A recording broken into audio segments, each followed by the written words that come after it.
All right. Good day and good evening, ladies and gentlemen. Welcome back to another Live the Fuel show. So this evening, it is a fine Friday evening here on the East Coast, and we're tapping in to Utah this evening with our latest new guest co-host. And this gentleman got referred from another prior guest co-host because it's the power of networking. And actually, I like to go beyond networking. I've said this before on the show. It's really about connecting. And I want you, ladies and gentlemen, to think about that word, because the brand that we're going to discuss today, the mission, I would like to call it, is we're going to discuss a little bit about your mark on the world. And I really want to tie this back to connecting. But let me give you the quick skinny on our latest new guest co-host this evening. This gentleman might know a little bit about podcasting, just a little bit. He's got me beat. He's a best-selling author. He's a new media journalist, calls himself a champion of social good. Oh, again, back to that, your mark on the world. Travels extensively. I'm a fan. Just got back from Vail, Colorado. Loves his volunteer work. Well, I just founded my own foundation 6 months ago. So I'm obviously, ladies and gentlemen, you've heard it before. I'm a big fan of volunteering and giving back. But I mean, he's journalist to Finding Heroes. He's a speaker. He loves sharing everything he learns. He's contributed to Forbes. I can't even tell you how many times. I mean, this guy knows how to reach audiences. And we're going to dig into this more because, again, he's produced 1,200 episodes of his Your Mark on the World show. So there's a lot more to this gentleman. Without further ado, Devin Thorpe, welcome to the show, sir. It is such an honor. My good golly, thank you so much for having me. I'm unworthy, unworthy. I bow to the master. Wow. I don't even know where to go with that. All I'm going to say is thank God I put my waders on before we start the show. But you and I just chatted, what, 2 weeks ago? Yeah, about 2 weeks ago. And you were so traveling. kind to invite me to be on the show. I'm so honored. Traveling. Oh, I think you and I dialed in while I was literally in my car yes, I was traveling through Rochester, New York. That's right. I was up there traveling across the upstate from Buffalo to Rochester to Syracuse. And let's pause on that, because after you and I spoke, the next day, I was traveling to Syracuse, and I almost got, I don't want to say killed. I mean, that's kind of intense, but I got literally attacked by flying scrap metal while doing 70 miles an hour down the I-90 interstate. So a giant 18-wheeler, their tarp restraining straps had torn off, and the guy didn't know it. And next thing you know, he went under an overpass, and that shift of airflow popped a couple of literally big pieces of scrap metal piping, and they started flying through the air. And I did a whole podcast about situational awareness and defensive driving and everything else after this, because I was like, dear God, like if that metal goes through my windshield, I could have a serious problem. And luckily, I watched it, I tracked it, and at the last second changed lanes. So it did not go through my windshield, but bounced off the side of my car and left like a fist-sized dent in the passenger side of the car, which will be fixed in a couple of weeks. But I figured that'd be fun to catch up with you about, since it literally happened the next day after you and I talked. Oh my gosh, I'm so glad you survived that. Holy cow. Well, it got dangerous because I felt so bad. The guy pulled over within like a half a mile, realized there was a problem. Yeah. I pull over in front of his giant truck. And then another car pulls over. I felt bad for these guys. The whole front end of their car was torn apart. There was pieces of plastic hanging off. I guess whatever I missed, they couldn't get out of the way of, and drove right over it. And they were all freaked out, and it was crazy. So, but hey, these are first world problems, I guess. We were joking around before I hit record today. I was like, okay, I can get the car fixed. Hey, I even have a car, right? I mean, there's people in this world that don't even know what a car is. So, yeah. So let's talk about that. It is one of the great things about our lifetime, that since I was born, you're younger than I am, but since I was born, the world has changed in ways that are so dramatic we sometimes fail to recognize. But when I was born, more than 50% of the world's population lived in extreme poverty. I mean, they didn't have enough food to eat, didn't have access to clean water, no place to use the bathroom. 50% of the world's population, over 1.5 billion people. Today, less than 10% of the world's population lives like that. Wait, so than let's 10. let's connect that timeline. So how many decades is that? What would you That's say? 5.5 decades, 5.5 55 years. decades. Wow. That's It's so, just amazing. so this is a good So thing, right? more and more people are having to deal with these stupid first world problems. Yeah. Oh yeah. Oh, so that's all right. Never really thought about it that way. Oh darn. We're slowly, positively turning this world around Yeah. and adding more problems to people's lives along the Yeah, way. that's right. They got to deal with more of the crap that we have to deal with. Like, how do I get the light right on my YouTube, Yeah. shows, right? Yeah, right. Like, oh my God, These... I now have a ring light, Yeah. improving my lighting. You know, it's like we were, ladies and gentlemen, we were literally just joking around about this before we went live. Actually, depending on how fast the Facebook connection went up, we are streaming this live on Live the Fuel. So who knows? Maybe that made it into the shot before I hit record. So that could be fun. So that's the beauty of going live, ladies and gentlemen. If we have the technology, we try and take advantage of it. Because that's right. This will be already live out in the Facebook world as you and I are talking tonight until weeks from now when this show airs in the podcast world. So yeah, that's fun. And that's the other beauty. Let's pause on that. You've been podcasting now for a long time, and I've been doing it now going on 4 years. And the other, back to your little point you just made is this impact on the world is that people actually have more of an opportunity to create a voice for themselves, a broader reach in third world countries. Like you can launch a podcast in some of the poorest regions of Africa. It's possible. Absolutely. What are your thoughts on that? Did you ever plan on that 50 years ago? Yeah, nobody would have guessed. And that's how I got started. I was and still do write for Forbes as a regular Forbes contributor.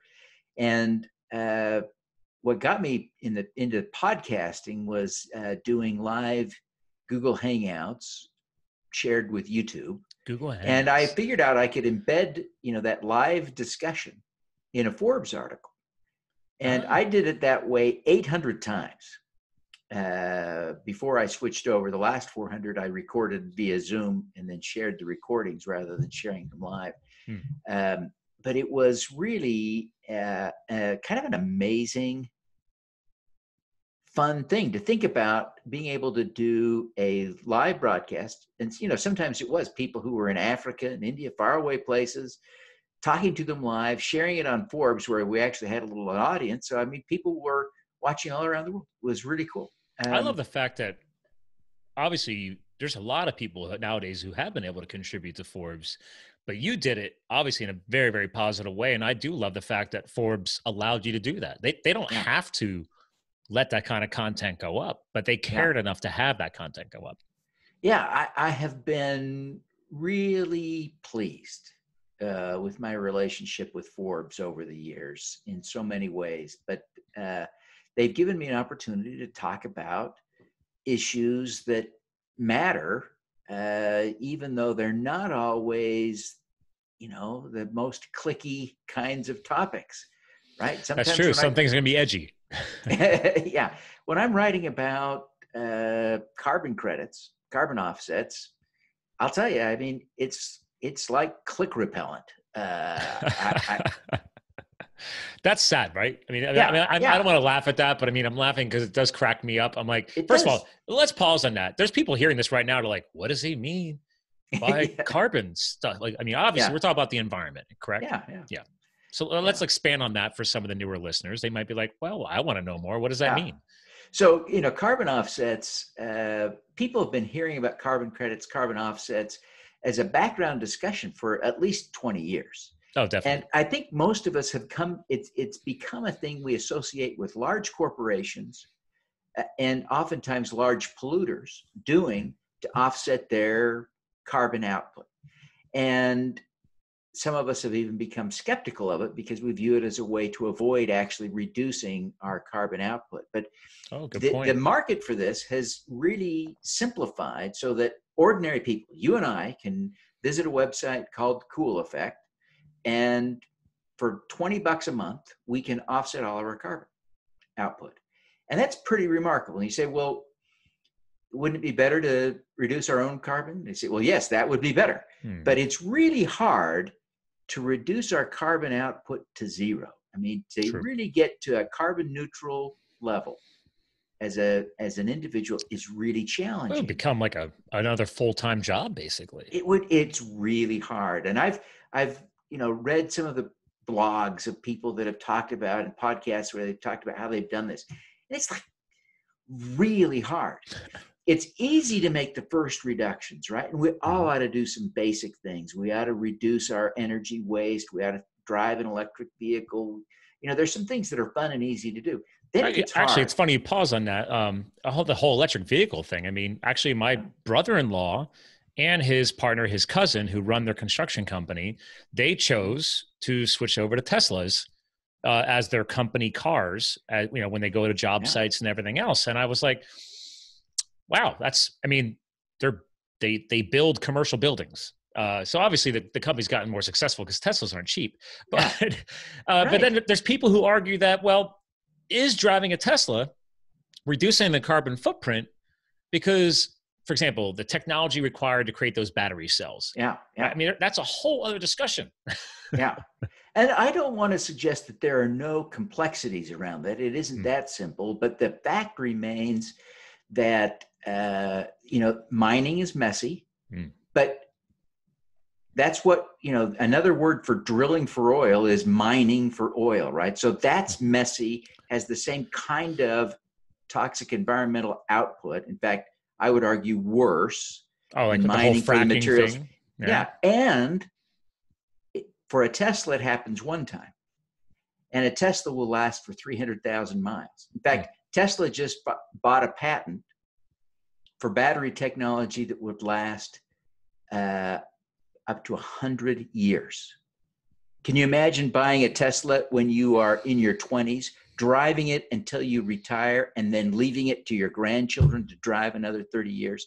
That'd be pretty wild. That would be pretty wild. And so in that kind of a model, you say, wait a minute, the environmental harm from creating those batteries is not that great when that car lives for 30 years, 50 years, 100 years, and is still in service. And the real hack there is, it's kind of funny. Like since I was just joking around, maybe being up in upstate New York, is it's not just the battery technology, but are the other materials in the vehicles built to last? Because admittedly, I've got guys who store antique cars in my garage, and those cars last. I mean, people underestimate how well vehicles were built a long time ago. And if you keep them clean and nowadays you have to keep these modern salts and chemicals in the wintertime off of your cars, or else it'll eat away at the paint and the metal and everything else. So if you do a great job and here's a great example. Yesterday, I have my road warrior for business is I have a Subaru Outback wagon. Love it. I own it. It's paid for. It's from 2012. I just turned 250,000 miles on it. And it's only a 2012. My friends get around. Oh, I get around. Yeah. But they're like, is that the original motor? And I said, yeah. They're like, really? And I said, yeah, it's called maintain your vehicle. Yeah, that's right. So now my new goal is I want to hit, because a friend of mine posted on social media the other day that he's like, you know what? Everybody's buying new cars. He's like, my truck, it's been great. I own it. He just turned 222,222 miles. He posted that on social media. I'm like, good job, buddy. I'll post back to you when I hit 250 in a couple of weeks. And I did. And then, so I was like, great. Now my new goal is to hit 3s across the board, right? I want to hit that. Just like you said, they want Teslas to reach 300,000 miles. I'm like, I don't even have a Tesla, but I'm going to do my damnedest to make that car last as long as possible now, because I want Subaru to reach out to me and give me a pat on the back. There you go. Because companies like Subaru, back to what your topic here is, they do care about that. Companies like Subaru, Patagonia for clothing, Tesla. I love these companies who do care about this carbon footprint. And I didn't even know we were going to talk about carbon today, but I'm loving it right now. and I really admire the whole auto industry. Without much regulatory pressure in the current environment. California 20 years ago required auto manufacturers to start selling some electric cars in California. So there was that pressure that catalyzed the beginning of electric cars. But certainly in the United States, in almost no country around the world are people required to drive electric cars? And yet almost all auto manufacturers are now saying, we're making the switch. Within a few years, all of our cars will have an electric motor. Some, in addition, will have an internal combustion engine in. But most are now saying, by the end of the decade, our cars will be all electric. You know, that is, I mean, it's like really amazing that they are being so forward thinking. But what we're seeing is they're better cars. They go faster and cost less to operate. And by the middle of the decade, we expect the battery costs will be so low that side by side, an internal combustion engine car and an electric car will cost the same if they're otherwise comparable. And well, it's almost there now. Yeah. My same brother-in-law that has a Tesla, he got so excited with the tech. He's like, you know what? BMW, for example, it's an expensive brand, but they're very advanced with their engineering and their design. They make something called the i8. It looks like a roadster sports car. I mean, some could say it's gorgeous. Some could say it looks almost like a Lamborghini, maybe, right? Yeah. So he bought one used because it has both technologies. It starts off as electric, but if you jump on it, it will have a combustion engine kick in. Right. So it's cool because he's got the best of both worlds in there. Yeah. And he already has the Tesla too. And I'm like, dude, you're actually getting into this really green energy push here, but he's got a really cool car. Yeah. Oh my gosh. Yeah. Just yesterday, GM announced it's bringing back the Hummer. And when I saw that, I was just panicked because the Hummer is just like the worst not very carbon car. It's not, but what they've done is they're bringing back the Hummer with a 1,000 horsepower electric motor. This is almost 1,000 horsepower. It's a tank that will go 0 to 60 in 3 seconds. Oh, that's just scary. That's as fast as the Tesla. But it will go 0 to 60, and it's a tank. So are they bringing it back as the H1 design? Because that's heavy. I think they're going to announce it at the Super Bowl, and so they've just released some hints. So they haven't shown the full images, but it will be a 2021 model. So this is coming out within 2 years. And it's what I love about it. What really gets me excited, I'm not a Hummer guy, but I know there are a lot of Hummer guys that are saying, I will never drive an electric car. And they'll see that baby and they're going to say, you know what? I'm driving an electric car. Yeah, that's a good point. And actually, I mean, it's funny. I was just had this conversation the other day. We were discussing, engineering and design, geeking out with a buddy of mine. And we were discussing how there is a lot of validity to the electric motor. I mean, Tesla's proven it. Look how fast the 0 to 60 is. 2.9 seconds. How's that? The wear and tear is less. Now, granted, a lot of people in the beginning were pushing back on what it takes to make those batteries. But like anything else in this world, and it's our imprint, is it just takes time. We have to perfect it. At least they're trying. Yeah. And think about it. I mean, wow, you have an electric motor that can move that heavy of a vehicle with less of a carbon footprint. Because that's a big, heavy vehicle. Yeah. So then you take that same concept and carry it over into these bigger SUVs, because again, let's be real, internationally, vehicles are usually smaller. We do, for some reason, love our big vehicles here in this country. I mean, bigger is better. Well, it's our big, long freeways, right? Yeah. If I'm going to drive from my house to your house, there are, 2,000 miles of open road between them, right? Yep. And I've driven coast to coast in this country 4 or 5 times now over the years. And I did it with an older Subaru Outback. And then I did it with a Jeep. And I said, the ride was better in the Subaru. The Jeep, I had one of those big 4-door Jeep Wranglers. Because, again, the Jeep Wrangler is not built for luxury. It was not built for that. No. But if I would have been driving a Ford Explorer or a Expedition or, I don't know, one of these bigger, nicer SUVs, they're designed to be more comfy. So yeah. Wow. No, that is great. I've only done that once, and probably coast to coast, maybe a little bit of a stretch, but I drove from New York State to San Francisco, back to upstate New York. Oh, I'm going to count that. Come on. That's a strong work there. I mean, and I did it driving an old beat up Honda Civic. There you go. Back in 1991, 92, 93. Anyway, school break when I was in grad school, drove the family across, and we had a blown head gasket.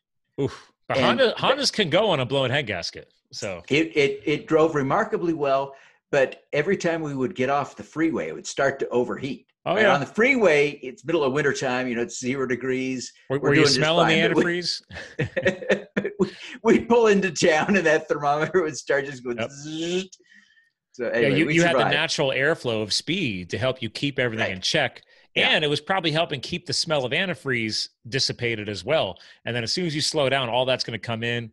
Yeah. I mean, how bad was it blown? Were you having to like wipe the inside of the windshield off? Because sometimes those Hondas, man, when you blew the head gaskets, you get a film on the inside of the windshield from the heater cord pulling that up into the interior.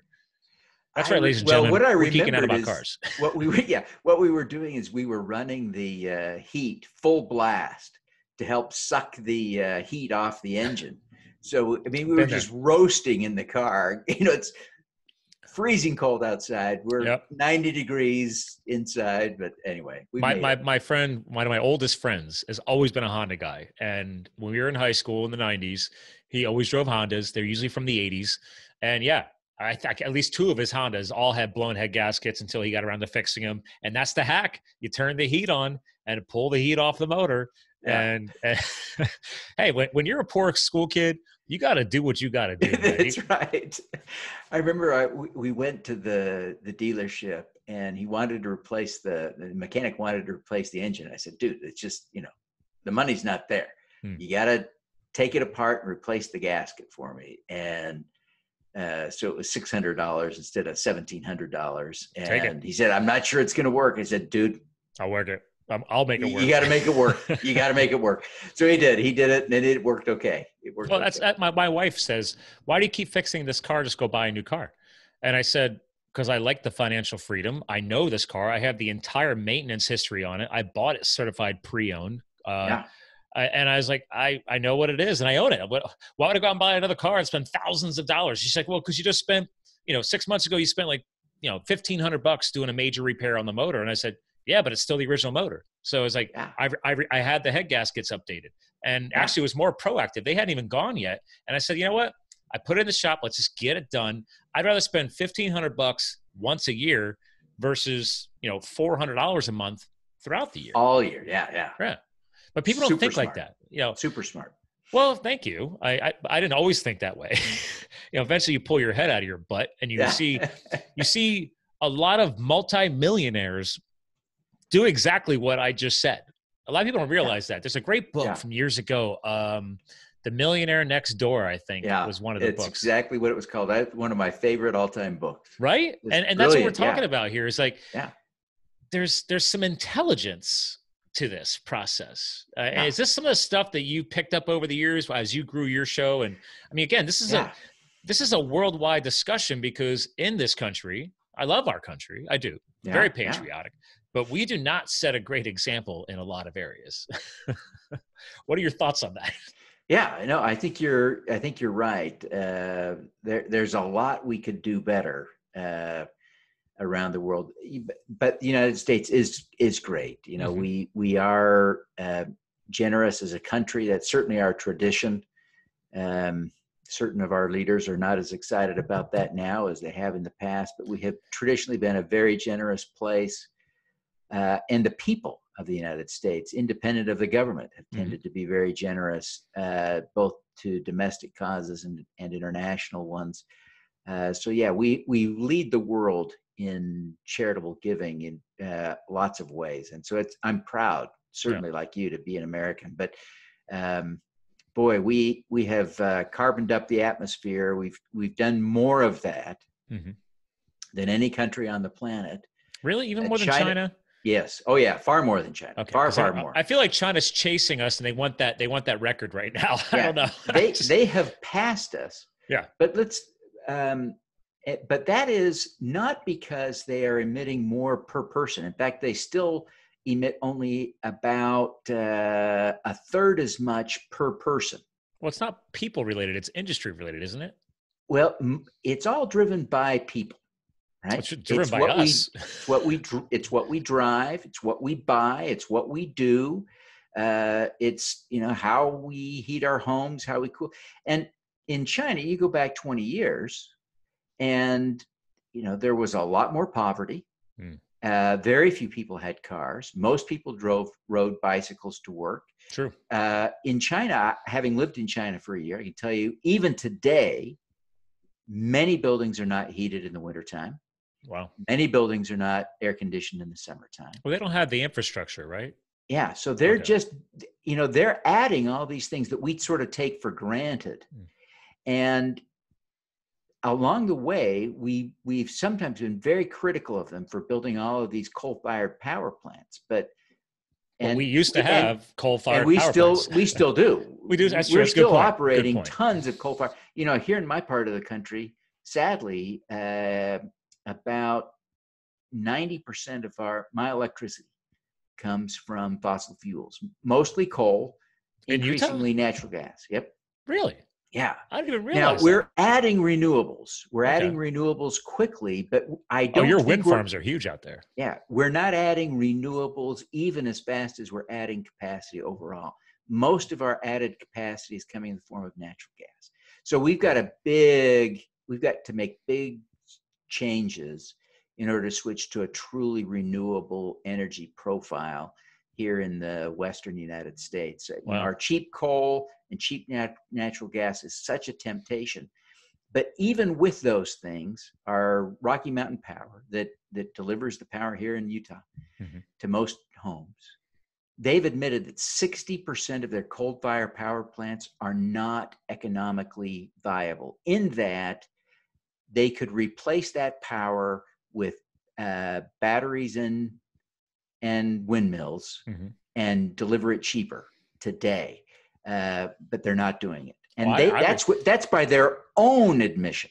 I remember the first time I drove through Salt Lake. Might be back in 2010, 2009, 2010. It was the first time I've seen a massive wind farm. I was coming over some mountain range to drop into Salt Lake, and the whole ridgeline just covered in massive windmills. I mean, now it's much more popular, right? But I mean, back then I was like, this is 2020, so this is 10 years ago. Yeah. And now, I mean, I got wind farms within 30 minutes of where I live now. So it's impressive to see how far that's grown. And I get it. There's people out there. I don't get heavily into the politics in the show. Yeah. But I know there's people out there like, oh, it's all BS. It doesn't actually do anything. I'm like, well, you got free wind moving through the atmosphere. If you can harness it, it's free. It's free. That's right. That's the thing. You build a windmill, you put up a solar panel, and all the electricity that comes off that forever is free. Yeah. Think about that. And sometimes people get anxious because people do math. They start doing math around, the payback is 12 years or 10 years or 7 years or 13 years. And they get it in their minds that that's how long a solar panel lasts. Not true. A very solar good point. panel. I love this because people do say this, like, oh, well, the technology is cool, but it's not sustainable. That you have to replace those panels in 5-10 years. I'm like, what? Are you sure? No. The solar panels are expected to deliver 80% of their original power after 25 years. That's still after 25 years, they're still delivering 80%. Yeah. They will not be worthless even then. They will be incredibly valuable. So they're long-lived assets. And so our cost of energy is going to come way, way down. Fossil fuels made energy cheap. Renewables will make it cheaper. I mean, think about the world we'll live in. This is what gets me excited, right? I start thinking about now flying cars make sense because, right, you use kind of drone technology. If you could cover the surface of the vehicle with panels. Well, you just charge it, right? But it's so amazing. And one of the things that people like me have been saying admitting reluctantly for a while now is that flying can't be fixed very easily. And yet, just in the last few months, I've come to see that we can switch all of our short flights to electric motors. Sure. And if we change all of our short flights to electric vehicles, electric planes, which is doable, right? Sure. The long ones, we can switch to biofuels. And so we can be completely carbon neutral in the air in 20 or 30 years, no problem. That's easy. We could do it in 10 if we hurried, right? Well, I love the way you It's started exciting. with this. Is we nickname them, for anybody who's flown a lot, like the puddle jumpers, I like to call it. Yeah, I think that, am I dating myself? I think they're still called that, but Yeah. those smaller planes that are connected, like actually tomorrow morning, no, sorry, not tomorrow morning, Sunday morning, Yeah. I have to fly to Florida. So I have a local airport here, the ABE, Allentown Airport, but they're going to connect me through Philly and then from Philly to Orlando. So I know, obviously, the connection flight to Philly is going to be on one of those puddle jumpers, and then I'm going to transfer over and then continue on probably a larger plane. But even that larger plane, to go from Philly to Orlando, that's not going to be that big of a plane. It's an hour flight, maybe 2 hours. It's going to be one of those mid-sized planes. You could totally the technology is there now, today. They're building those planes. And they kind of, what I'm hearing is that for flights like Philly to Orlando, that flight is probably, for the rest of this decade, the best they could do is hybrid, where there's some battery hybrid situation. But by the end of the decade, battery technology is expected to be where, yes, you can actually have an all-electric flight from Philly to Orlando, which is cool. Well, full circle to your earlier point, Tesla's already predicting it because they just filed for a patent on battery technology. It's going to last beyond that. Infinite number of cycles, right? So that people can, so it is really, really, really, really, really. Can you imagine? I'm geeking out now. Can you imagine Tesla continuing to be so successful? They finally catch up, because the one thing they're hurting on is that their demand is there and they just can't turn around manufacturing fast enough. I think it's the only thing that's hurting them. But on the flip side, his other company, SpaceX, I love their Instagram and their social media, because they're always showing they're advancing the rocket tech at a whole different level for space. Can you imagine having a battery powered spaceship to get from this planet? They could figure that out. It might not happen in our lifetime, but how crazy would that be? Like literally no need for rocket fuel. I don't know. Just, it'd be crazy. That would be crazy. That would be crazy. But, I think, we're only beginning to understand our potential, right? So things we think are impossible will prove to be possible. It'll be cool. I mean, again, we never thought the show was going to go this way. That's why that's why I don't format my show. I want it to be spontaneity, and we're hitting it. But again, I want to tie this back to the big picture for you and your brand, is that I think one of the reasons why you do geek out about this so much is because we've also seen part of this improvement in the world, right? And how, thank you for educating us that from 50% of the population to maybe 10% approximately is a major improvement in 50 years. Is that right? 55. In 55 years. Okay. So, but part of that success, something else you just mentioned, is how we are a very successful country, but we're also a very giving country. People like me starting up foundations and charities and trying to improve a legacy is a big statement of mine. Like, make a legacy, make an impact. But that's one of the biggest things behind you. And when you and I talked to help set up the show, is that you are a geek about giving back and going nonprofit. And my one question that was left back from that conversation I wanted for today's show is, why? Like, when and why? Like, when did it kick into your head? Or maybe you're always this way. And why has it become so passionate? So I can answer from my end, but we need to hear from you. But I'll tell you my story. When I was 11 years old, there was a dam in southern Idaho near the town of Rexburg that failed the first time they filled the dam. And the flood that resulted left about 80% of the structures in Rexburg, Idaho, damaged or destroyed. And so people came from all around the western United States that summer to help dig muck and mud out of basements. And my dad came to me one day that summer and said, "Devin, I'm going to go up to Rexburg this weekend. Would you like to come?" And, digging muck and mud out of basements sounded like a good time to me. So I said, sure, I'd love to go. And I did. I mean, what a ball. We got on buses about 2:00 in the morning and drove all night, and then got to Rexburg at dawn, worked all day until it got dark, got back on the buses and came home. And I remember was that the Teton Dam? Yeah, that was the Teton Dam, exactly. So I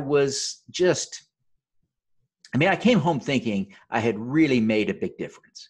Now, as I look back on it, I have to admit, I was probably not one bit of help. Although I tried all day, Okay. I was probably in the way, probably required more guidance than I did productive work. But I didn't know that. I really believed I'd made a big difference. And I came home and I said to myself, I'm never going to miss an opportunity to do that again. I'm bringing up some photos here for our video watchers. Yeah, I don't know, some wild images. So this is actual live shots from, I mean, how long ago was this? This was 1976. Wow.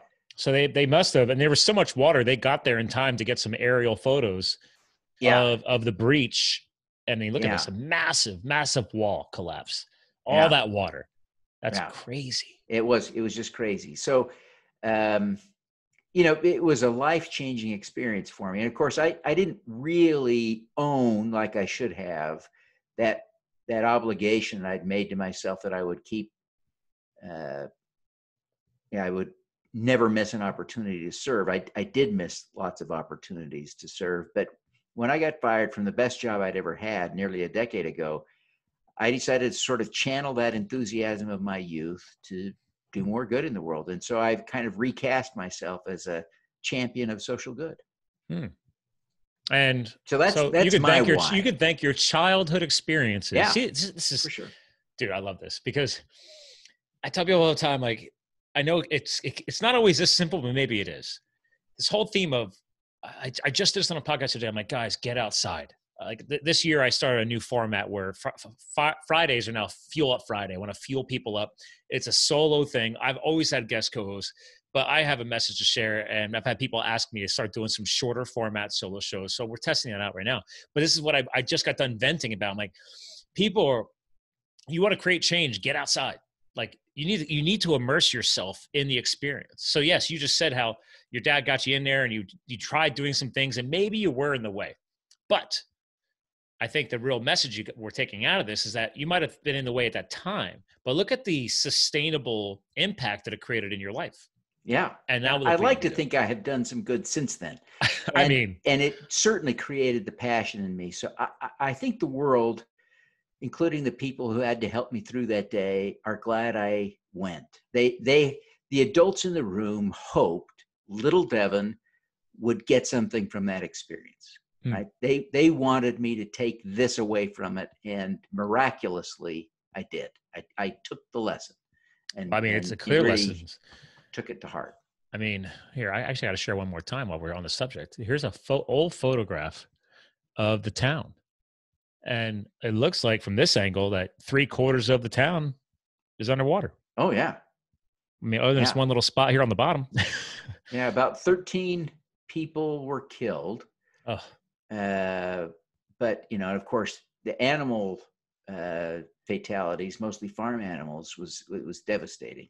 Yeah, look at this mud. People didn't have a time to get their farm animals out. But this is what you guys were doing, right? Yeah. That looks. I remember the house that we worked on. It was weird. It had actually. We went toward the end of the summer. The flood happened in early June. We went at the end of August, and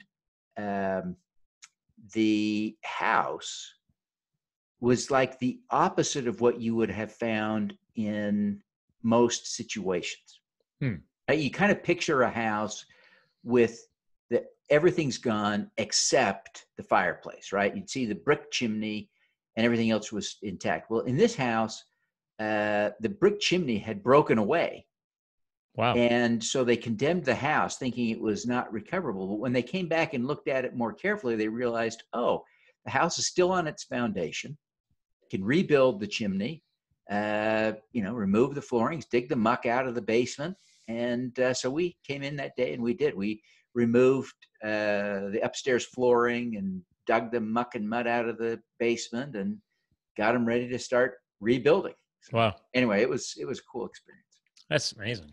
See, for me, I've always been trying to trace my obsession. And I think, the biggest impact, part of my story in the fire is obviously being took a couple of years and served as a hotshot wildland firefighter with the U.S. Fire Service. And people are like, oh, so you're one of those kids that always want to be a firefighter. And I'm like, no.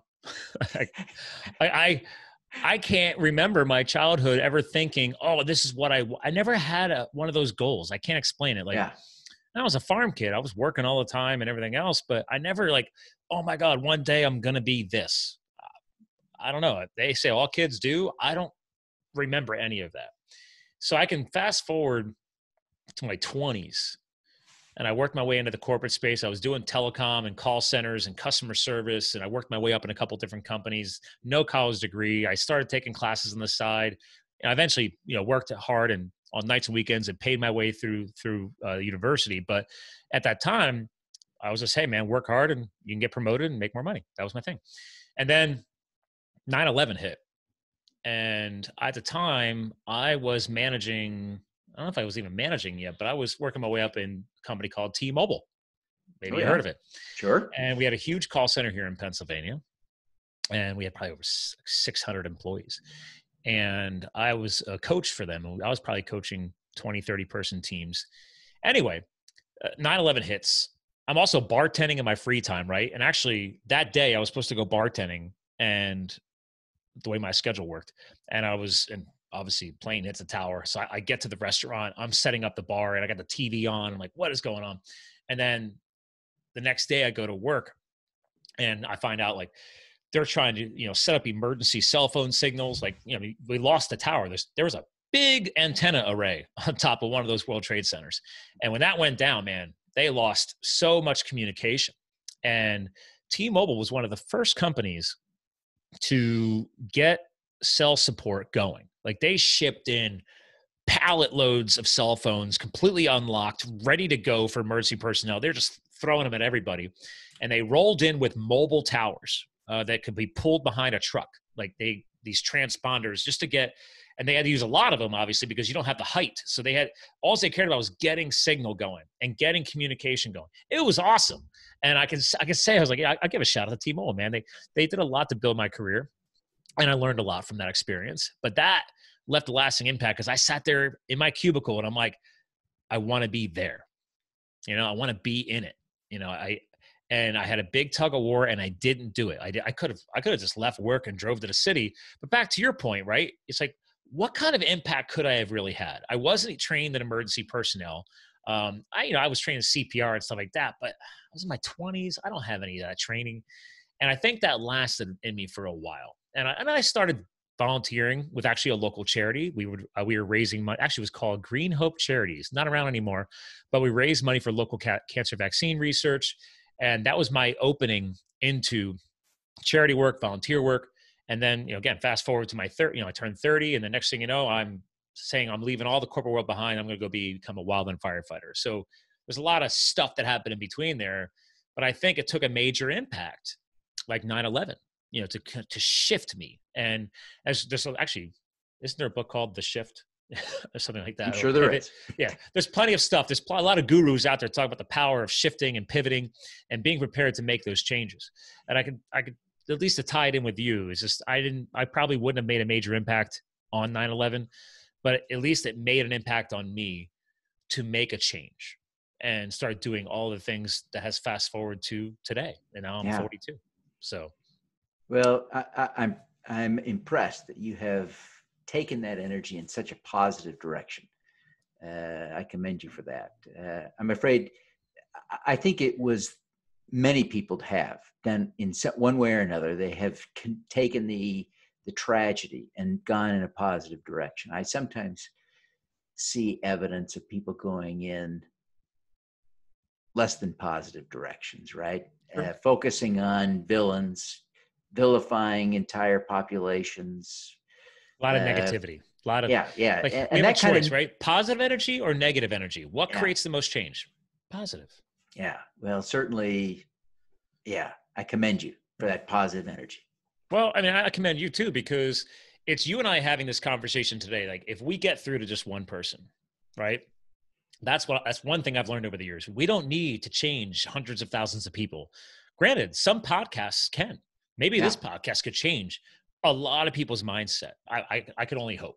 That's one of the reasons why I launched the show, is like, I need to start getting some voice out there and start creating some more positive energy, because I truly do actually believe in something called the law of attraction.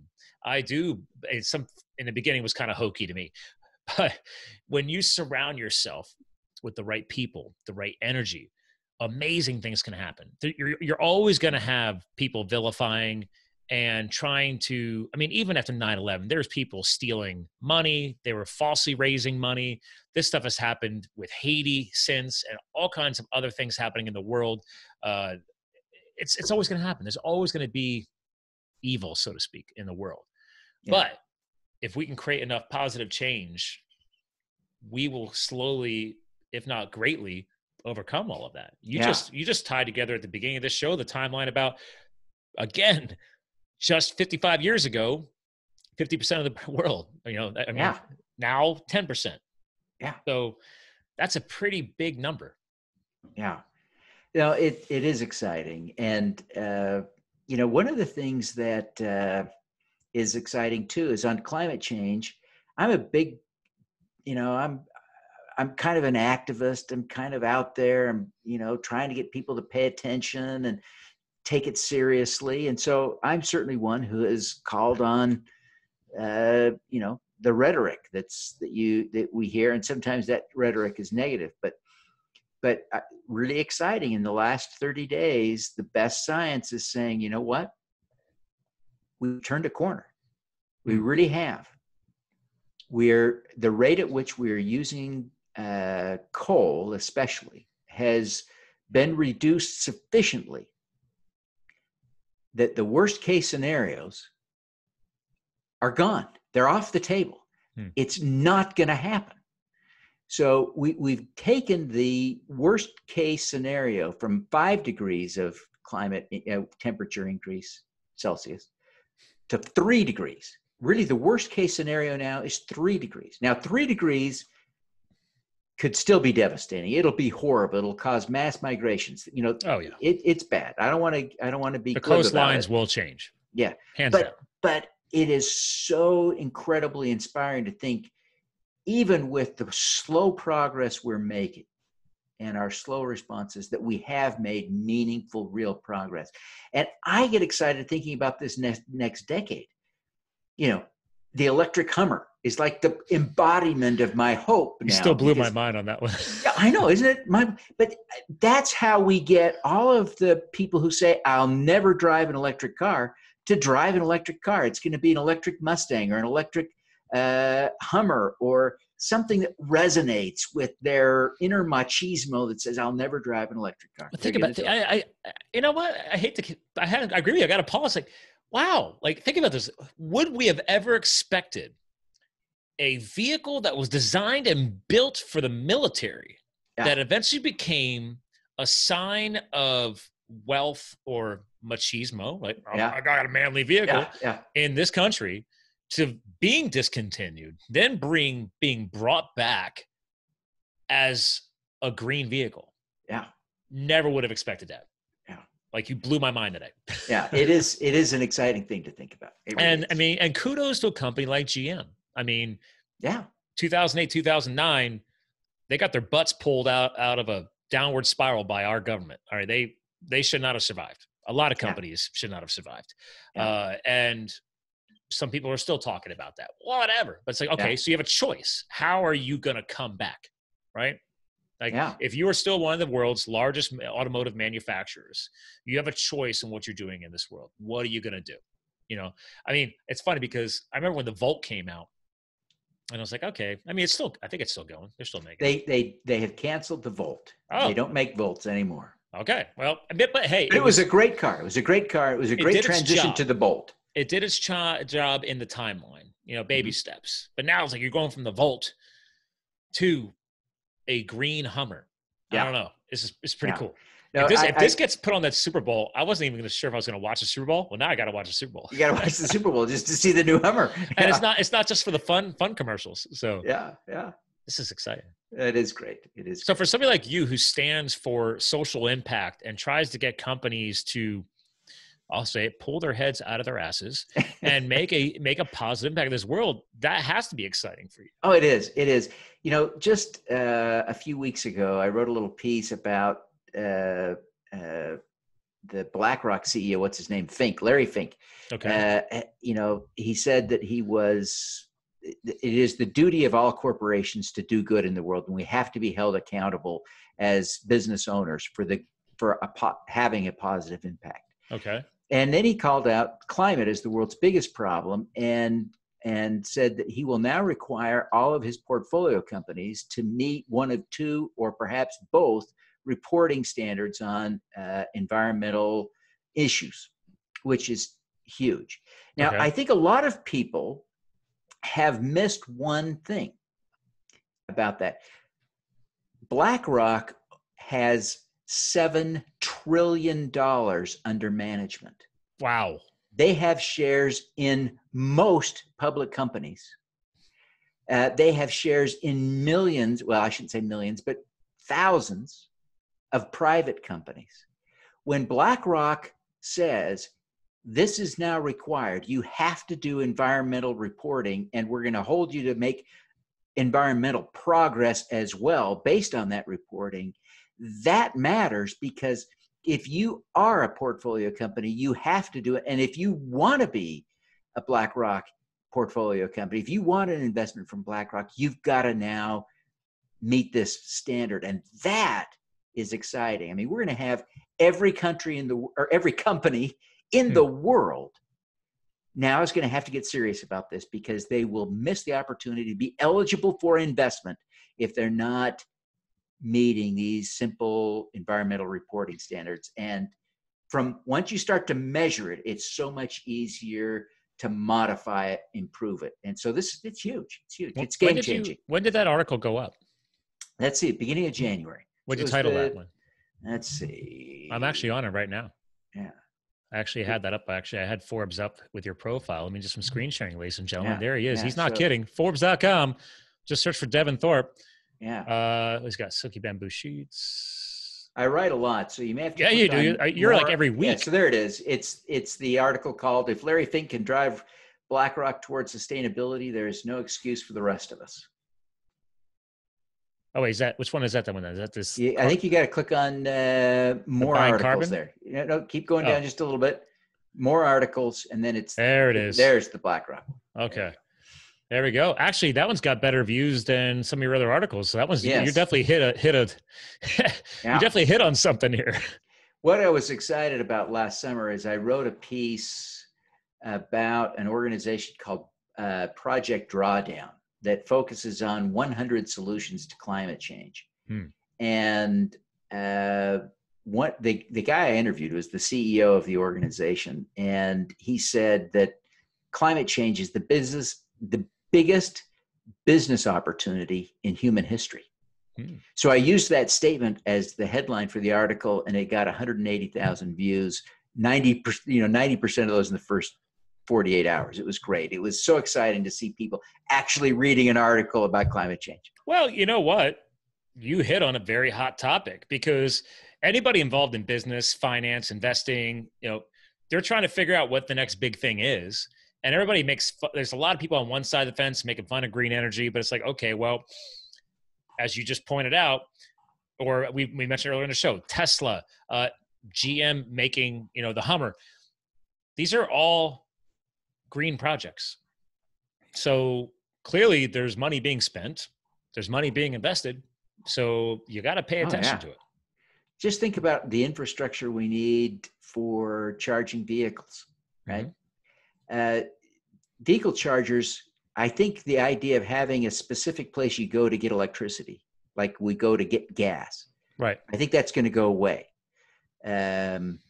What we'll do is we'll charge when we're at the movie theaters. We'll charge when we're eating dinner. We're going to charge when we're at home. We're going to charge everywhere we go. There will just be chargers in the parking spot. That's how you'll know it's a parking spot, because there's a little plug. Look at Tesla. All right, so my brother-in-law, right? So he paid to have a charging station put in his house, and then he paid to have a charging portal or whatever you need at his office for him and his cousin. And then about 10 minutes from my house, in a parking lot between I think it's Red Robin's, is a chain grocery store or chain restaurant, and the movie theater. It's right next to the movie theater. There's a huge 8-station or a 10-station lightning charging, whatever you call that, quick charging options. And I see, because then 5 minutes down the road from that is the turnpike, the major interstate. So when people are traveling, they're getting off and pulling in there and either going to go to dinner or they're going to go to a movie while their vehicle charges. So, and it is just so cool to think about how that changes. I just get excited. It's because and everybody, funny, everybody complains right now because I can't buy a Tesla yet. And I say, why? And they said, well, I'll find a way to afford it, but I'm worried about charging, right? For example, me, I travel so much. I'm already starting to crunch numbers. I'm like, 2020, 2021, depending how the Subaru goes, can I pull off a Tesla? Can I make it work with my business travels? Because I travel such great distance. Because I'm not a heavy jet setter. I prefer a road trip. I love seeing the country. Yeah. So if I'm going within 5 hours or less, I've drive to Buffalo, New York. I don't care. Yeah. So, well, that new Model 3, the new Model 3 right now has a long range version that will go 370 miles. Okay. So that's certainly in your 5 hour range. So then you just have to find a way to charge at the end of the road before you come back. And that's getting easier and easier and easier. More charging options every day. So that's a possibility. And I just read today, very exciting, Tesla's Model S is going to get a new upgrade to 120 kilowatt hour batteries that will push the range on their long range Model S to 500 miles. But I think they just traded their 6 months ago. I don't know if they were leasing the Teslas or I guess you can. They traded their Teslas in, their Type S's, and got new Type S's. So they love the Type S. They're beautiful cars. Yeah, I'm not a fan of that new truck, whatever. The Cybertruck. That is fugly. I mean, just fugly. I was like, dude, I love you. I love your company. You're trying too hard to be edgy. Literally, it's edgy, but I get it. Yeah. He wanted to reduce the manufacturing costs because it does cost more to make aerodynamic paneling and it takes longer to manufacture and everything else. So that's just cut, weld, and you're done. But I was like, oof. It does look like a 6-year-old was their designer, right? I mean, even in the 60s and 70s, they still bent the metal. Right. Yeah. It's like they did everything possible not to bend anything. Yeah. But who knows? Maybe I'm wrong. Maybe that thing is going to crush it. The 500 mile range is really appealing to people for good reasons. I mean, most people won't drive 500 miles in a day. And if you've got a decent charger option, you can charge to a full battery overnight and do it again. And I haven't done a coast to coast road trip in a while. I agree with you. I mean, even when I'm driving to Rochester or Syracuse, I still get off and fuel up. Now, granted, if they can improve that technology, get that fast, quick charge going, I'm fine. And the Tesla now has chargers that will charge at a rate of 250 kilowatts, which means that if you have a 120, which is the very biggest battery they make in any of their production cars now that they've announced the 120 kilowatt hour batteries on their Model S's. Okay. So if you have a charger that's charging at a rate of 250, that means you could charge that whole battery 30 minutes of the long range. So you could put 500 miles of range back on your car in 30 minutes.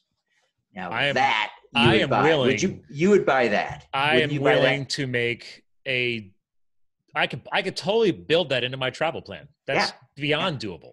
Yeah. So, it's a matter of getting all of those super fast chargers deployed, but as a more practical matter, there are lots of 50 kilowatt chargers out there. Mm-hmm. And if you can charge 50 kilowatts in an hour in most electric vehicles, that's going to be hundreds of miles of range that you just added. That's doable. So the only time you have to worry is literally that cross-country trip where you've got to figure out how to charge over and over and over and over again. And again, the average person doing that now, nobody does that. Here's the hack, because we are coming to the end of the show, but I'm geeking. Yeah. The coast to coast. If we are not going to reinvest in our amazing, historically successful railroad networks that built this country. Yeah. That's a whole different podcast. Yeah. And we're still a great topic. Oh yeah. Frustrates the hell out of me. Now, granted, I'm a cyclist, so I like seeing the old rail beds turned into rails to trails. I'm okay with that. Yeah. But admittedly, like, I'm an hour and a half from New York City, and we have old rail lines that go there, and they're not, they spent like $1 million a couple of years ago on a research, and they said it wasn't worth it. I'm like, it wasn't worth it. My area in Allentown, Pennsylvania, has been blowing up for 10 years of people moving out of expensive New Jersey and expensive New York, moving here, and then commuting back to make their higher salaries. Yeah. You have a market. There is a market. Absolutely. Absolutely. And the state and the federal government need to get together and figure out how to subsidize that to make it work. It works for everybody. It works for the planet, works for the commuters, works for the community, works for everybody. I'm with you. But the point I was going to make, though, is like, dude, quick recharging 18-wheelers. Yeah. Oh, they're coming. They're coming. It's got so exciting. Yeah. They've already got to, all they have to do is justify. And self-driving. Well, that's already been in the movies. Yeah. I hate to joke around about movies, but if it goes into the movies, it's probably going to happen. Yeah. So, because they're just testing out the theory to see if people like it or not. Yeah. I read a great article the other day about self-driving tractors and realized that we will probably see self-driving tractors, fully automated farms, really, really soon. And that is really encouraging, because some of the work that they replace is just such backbreaking, miserable work. I know. I'm surrounded by, within an hour of here, where my parents live about an hour west of here on the way to Harrisburg, Pennsylvania. They're surrounded by Amish Mennonite farms. And the Amish are very adamant about doing it old school, horse and long hours in the field with their horses. And granted, that's going to be too high tech for them to embrace, but all this corporate farming and everything else, they would embrace that. One of the things that came out of this article that I read was that the self-driving tractors will be small. So large farms will buy lots and lots of them. Okay. Small farmers will buy just a few. And so it means that it changes the economics for small farming, because they will really have the same economics as the large farms. So it really could be the savior of family farming, which I thought was a really cool aspect. In the Midwest and out West, you've actually brought up a very valid point. There's a lot of struggling farms. They barely get by. They depend on the tax subsidizing and everything else to help them survive. And it's like, to your point, it's like, wait a minute, like, what if they weren't breaking their backs and they had a sustainable farm equipment that also cost less to repair? Yeah. Yeah. We're blowing people's minds right now. There are great things coming. I get so excited about the future. I can't stand it. Dude, you got me. I'm normally excited about the future for positive change, but like, I wasn't sure how today's show was going to go, man. I'm like, dude, I'm geeking out. And now, like, all weekend, actually, when I'm on my flight on Sunday, I'm going to be digging deeper into your page on Forbes, because now I want to go read more of your articles. So thanks for distracting me with that, which it's a good distraction. Because that's the other thing. I'm going to make sure all this stuff is linked in your supporting blog article when the show goes up. Because again, ladies and gentlemen, and I'll do it real quick for a screen share again. All you got to do actually is, it's really simple. You just Google Devin Thorpe and Forbes. But I'll have the link on livethefuel.com. You could just do Forbes.com/sites/Devin Thorpe. He has his own page of all of his articles on here. So, because you've been writing for a long time for them. So there's like going to be 600 articles now. Now, again, also you obviously do have your own site too, devinthorpe.com. So we have that option available, ladies and gentlemen, too. And now, do you have your Forbes stuff linked from your main page as well? I think you can get there. Okay, cool. So, well, listen, we are coming to the end of the show, and I got to respect your time, because you got to get back over to an event that you're attending. I got to go hear Mark Zuckerberg speak. I know, right? So what is he speaking on? He's talking about tech at this tech conference, but it'll be interesting. I'm one who was just, an almost, just adoring fan even a few years ago, because I have loved social media, but I saw the way Facebook was abused in the last election, I think. Oh God, yeah. I think we can rely on, 18 intelligence departments in the federal government who made clear that Facebook got played by the Russians in the last election. Yeah. And some of the research I've done since then suggests that Facebook was at least a knowing victim, if that makes any sense. A knowing. Oh, they know where people victim. are dialing in from. Come on, they're a high tech company. Yeah. So I now go to this with a different ear. I'm trying to think, how should I think about Mark Zuckerberg? So I'm really intrigued. I'm going with an open mind, but with a more healthy journalistic skepticism than I had before. Not so much a fanboy. Well, and I've always tried to not be a fanboy in a lot of things. I think it's important to stay neutral and really see things from both sides of the fence. Actually, there's a great lesson to take away with. Like, yes, take a deep breath, pause, and say, okay, this happens to so many things in life, but yeah, let's look at all angles. And so many people jump right. And that's the problem with social media. And I do social media marketing as a business. So, but we move too fast.